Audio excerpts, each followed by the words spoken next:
what 3 niche brands I decided to stock up on in my refusal to give in to consumerism.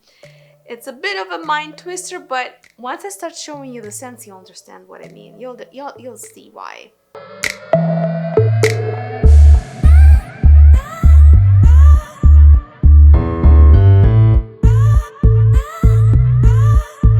That's just it. I am banning any of the Instagram niche, what I call it, like no name, new niche brands. I am banning anything above $200 in price, with a few very notable exceptions where I'm diligently kind of stalking Mercari and other Facebook groups and other websites where I can find like maybe a gently used bottle.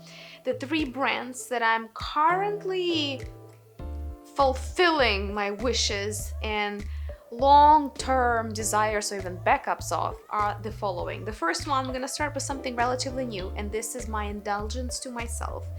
This is a Pierre Guillaume perfume house, a renowned perfumer, a wonderful French niche house that I don't know how I kept postponing and never got anything from. So I'm fixing that mistake now, and I'm going for their basics. I'm going to things that are famous for. So first and foremost, one of the best sellers by Pierre Guillaume is Isparta 26. This is charming, almost caramel-like rose that has a lot of this green patchouli trail to it. I was super charmed at first. It has the most flirtatious, yummy, almost jammy rose, kind of caramelly jammy rose opening, but the dry down is kind of melancholic, and like that vivaciousness doesn't last very long, and I find that I constantly layer more gourmand or more vivacious scents on top of it, because the slightly zesty green melancholic mineral patchouli base here, it's almost like a good platform to play with more flirtatious but sometimes somewhat simpler scents.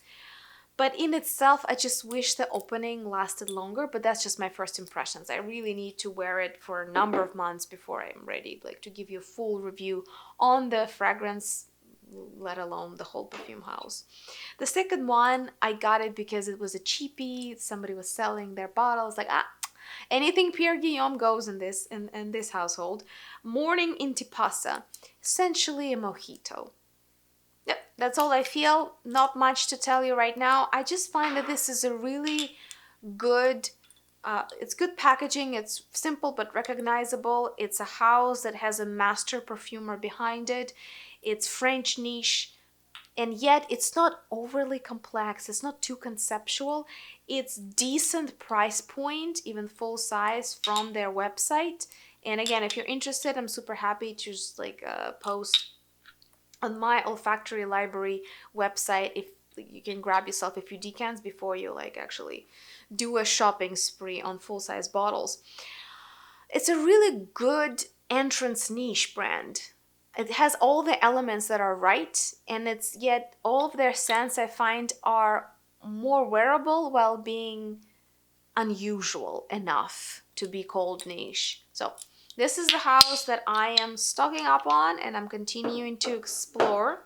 So those of you who are interested, let me know if you would like a house review anytime soon. And a long-time favorite, Etat Libre d'Orange. I was flabbergasted when I realized that I don't have a house review on Etat Libre d'Orange on my channel. Yet another opportunity. Vote for your favorite next perfume house review that I should do, and I'll try to make it happen. So the one that I used up a number of decants on but never bought full size, and I finally pulled the trigger. I'm using my system, decants first, and only then I make a decision on the bottle. Jasmin and cigarettes. This is just the smell of my youth, for the better and for worse. It really does smell like cigarettes, and I remember those times when we were teens and we were hiding those cigarettes from our parents, and we were all wearing some cheap floral perfume on top of, to kill the smoke. And it was so obvious. Everybody could smell cigarettes on top of anything else you would try to put on it. This like flowy, slightly metallic, light jasmine with a, it's not tobacco. It's not cigars. It's cigarettes. And for that, I love Etat Libre d'Orange. Like, no matter how weird is your olfactory fetish is, they probably have something to satisfy that. And that's mine. That's my teens. Jasmine and cigarettes. Love it. I think they devoted it to Marlene Dietrich, if I'm not mistaken. Finally have a full-size bottle. Have no regrets. I wanted it for years. And I know the scent really well. I got a backup of like this, the most quintessential pumpkin Thanksgiving scent, and generally just the harvest, weather, and fall scent. Highly recommend you try it. Tilda Swinton used to be the ambassador for it. I love it, I love it, I love it, and I have a backup now. And a few things that are kind of new, but one of them is not truly new. Clean Suede, I got myself a tester, is what people say repackaged and renamed Tom Finland. I would have never bought Tom Finland. It just like seems like, okay, it's like in another guy perfume, just something undescribable, same as everything else. But when they called it Clean Suede, I paid attention. I paid attention and I was rewarded. This is one of the best blind buys in the recent, I dare say, season, in the recent 3 months. It's just, and I'm also amazed that it was marketed toward men, because to me it's such a skin-like, soft, creamy suede scent. It's quintessentially unisex.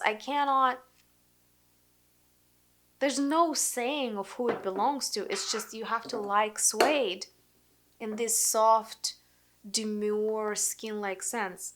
I freaking love Clean Suede. And a couple of my friends have already requested decants because it's bomb. It's like, it's a people pleaser, and it's very delicate. It's not screaming.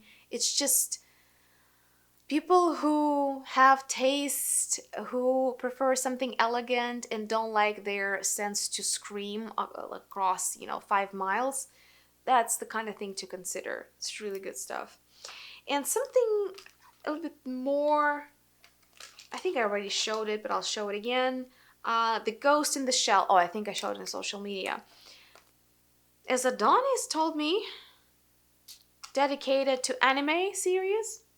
And this is milk, almost milk froth. Very creamy, very soft, very like Gen Z in a way, mixed with some kind of piercing metallic note that just cuts through. It's such an interesting juxtaposition.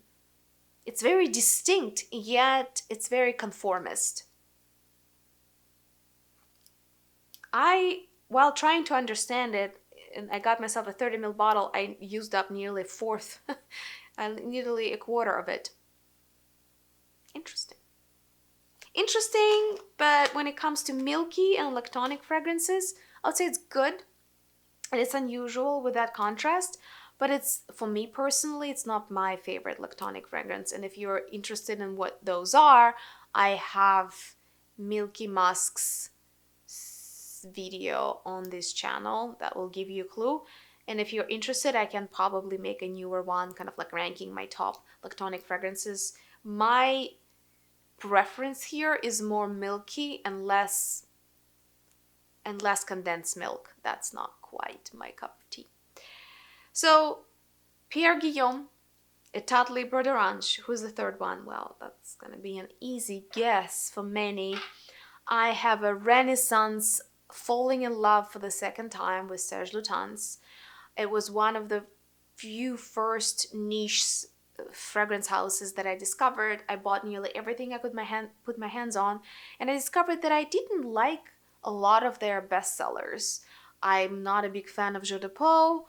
Chergui was not my thing. Like a lot of those things. didn't quite hit it for me. God knows, maybe my nose changed. It did. My tastes probably evolved.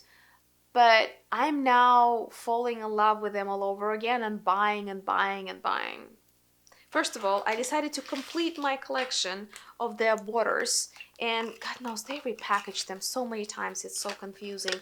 You see, yet another look for their cologne line. Their waters is L'Heure d'Armoire. It looks a little bit like an icicle. I like it. I like the packaging. It is a somewhat industrial, kind of boring.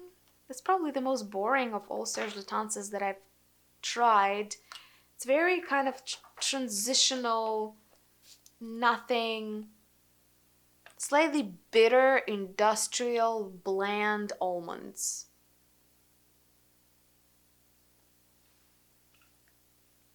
It's okay. I can wear it. I can enjoy wearing it. It just doesn't really leave any impression on me. I kind of forget I have it on. I forget I own it altogether. So it's fine. I have it for the collection and I have this form factor. But would I purchase it again if I knew? Probably not. Probably not. And I gave myself a gift of getting 2 shower gels based on the waters that I so dearly love. And I'm happy to report that Serge Lutens makes well perfumed and very believable fragrances packaged in their bath and body line. So the Dance Le Bleu Qui Pétille and Parole de Dieu, tried and tested, very faithful to the fragrances themselves, which I own both, and just opens up beautifully in hot shower.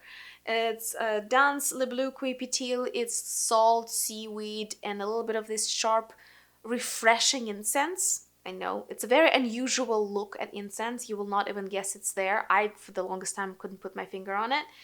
And the Parole Dieu is citruses and pines. Love them in the shower. Such a good purchase. And a fragrance that I first got as an ask to bring for someone else, and then I was like, like I do like black pepper. Why don't I own this? This is Poivre Noir by Serge Lutens. It's relatively new, and this one is supposed to make us think. Actually, at this point, I can just put it on. This is the end of the day for me. I can do whatever I want. It is a very hoogy, soft, black pepper-centric scent. It's not too sweet, it's not too spicy, it's not bitter, it's right there in the middle. It's, again, like I could totally see something like that being paired or compared nicely to Greek Lair, right? Yeah, their lavender scent by Serge Lutens. It's just appropriate and yet slightly disappointing. I thought that Black Pepper by Serge Lutens would be something truly mysterious and dark. And this is very wearable. I know, it's supposed to be a compliment, but I was hoping for something a little bit more mysterious, a little bit more complex. And this is just like a super comfortable, wearable, slightly melancholic black pepper scent. And that's about it. And yet, I am a big fan of black pepper. And I feel like this is so easy to wear that I will probably keep giving people decants when they ask for something with black pepper. So I got myself a second bottle. So I have to. Yep. And that's the key 3 niche brands that I've been kind of investing my time, attention, and money into. If you would like to hear more about any of these or any other perfume houses, let me know in the comments down below, because preparing those reviews takes some time and dedication, and I really want it to be helpful. I wanted to help you rediscover your tastes, maybe rediscover the collection that you already have, or maybe guide you toward greener pastures if you're trying to revive your perfume collection.